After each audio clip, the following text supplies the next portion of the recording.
To collect unemployment, you got to not be working at what you're working at before you stop working. What you talking about, Willis? Hey everybody, it's it's time for the radio. You know, and I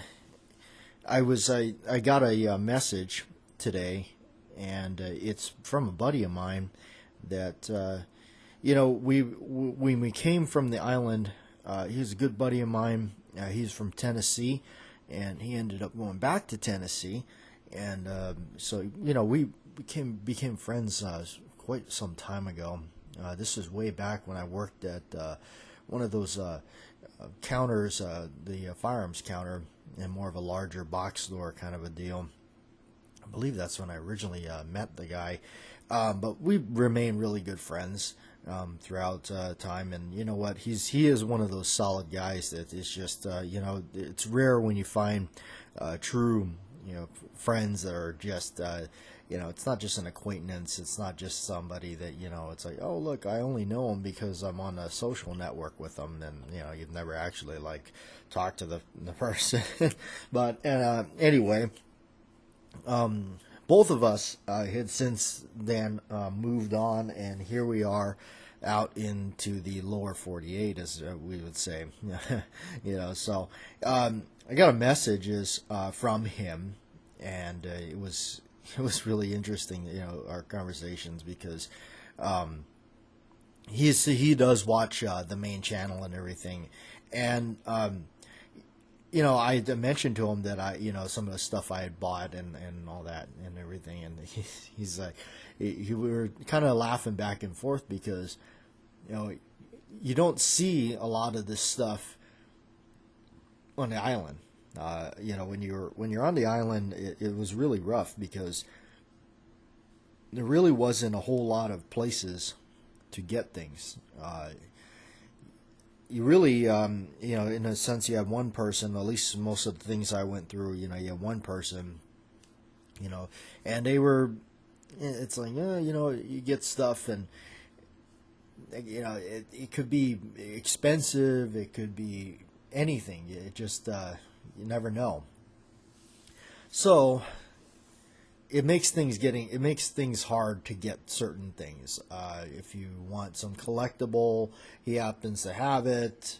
It could be some pretty serious cash you're going to have to come up with, and they kind of got you over the barrel because there's no real other way to get stuff. You know, I started to use a lot of Gunbroker and whatnot, and started getting on Gunbroker. I remember one instance that there was a revolver I wanted.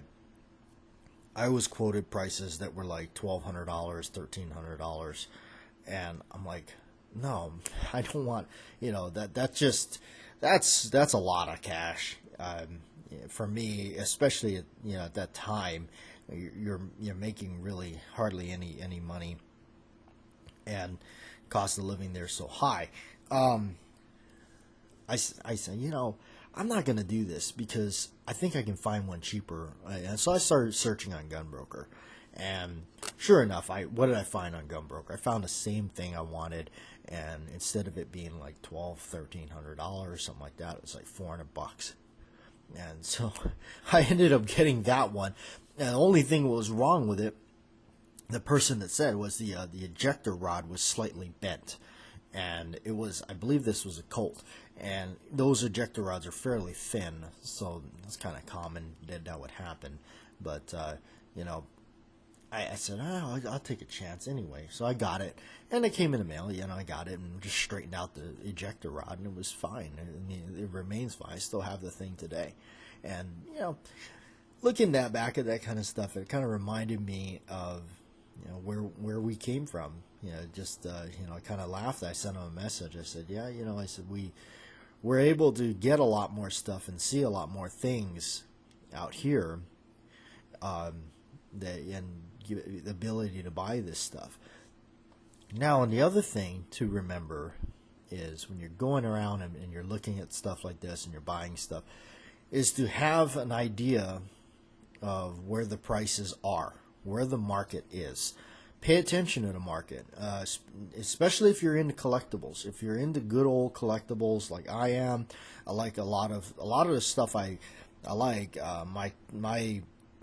My taste and my the stuff I like, my wallet can't afford, and that's usually always the case. God bless credit cards, right? Anyway, and layaway.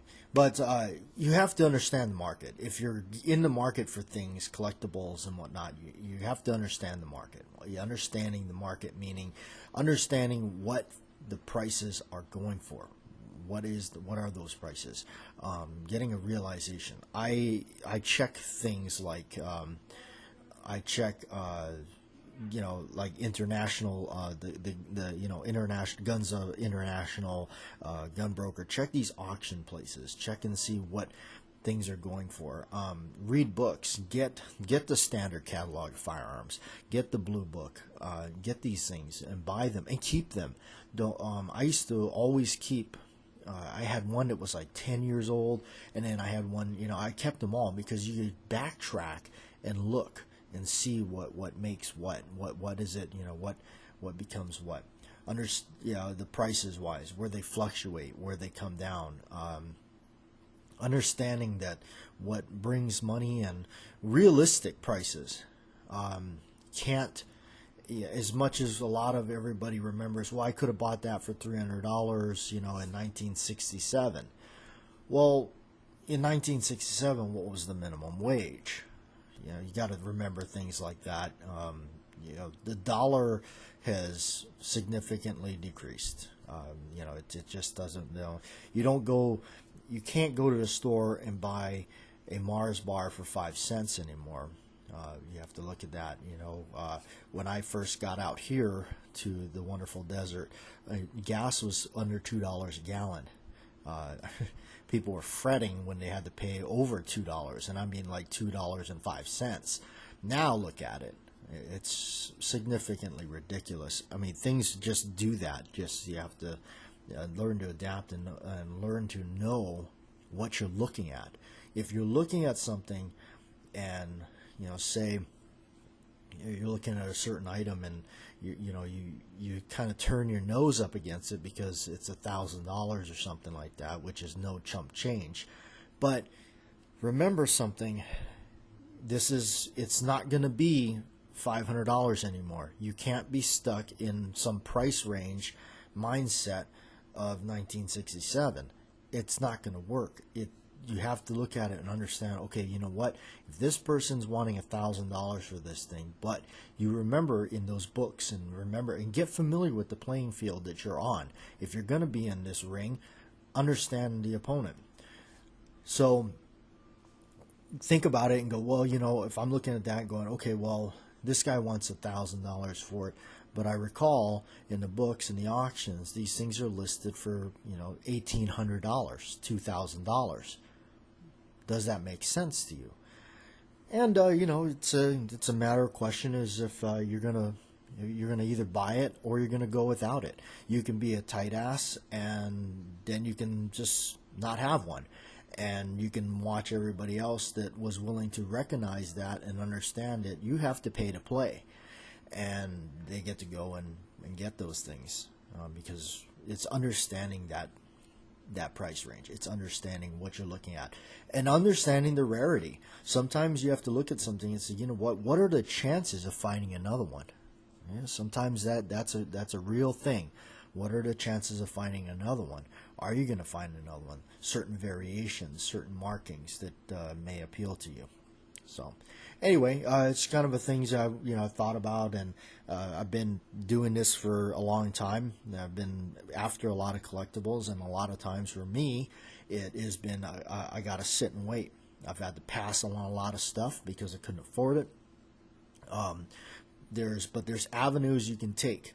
There's ways you can obtain this stuff without having to break your bank.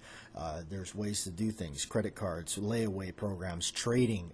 That's why there's always times where I pick up stuff with the sole purpose in mind. I won't usually pick up something that I don't really want or Yeah, if I don't mind having it because it is something that interests me. But a lot of times I do pick up stuff because extras because they're good trade items, and if it's a good price, especially if it's a good price, they're good trade items. They really are. They come in handy. You will always make the money back on them. Yeah. So, but that being said, you have to have the premium stuff in order to do that. It's like you can get the knockoff version, and that's cool, and it works, and I'm not bashing them because I own a lot of knockoffs, or you can get the real deal. In the end, remember that the real McCoy is going to sell, and that's what's going to bring the money.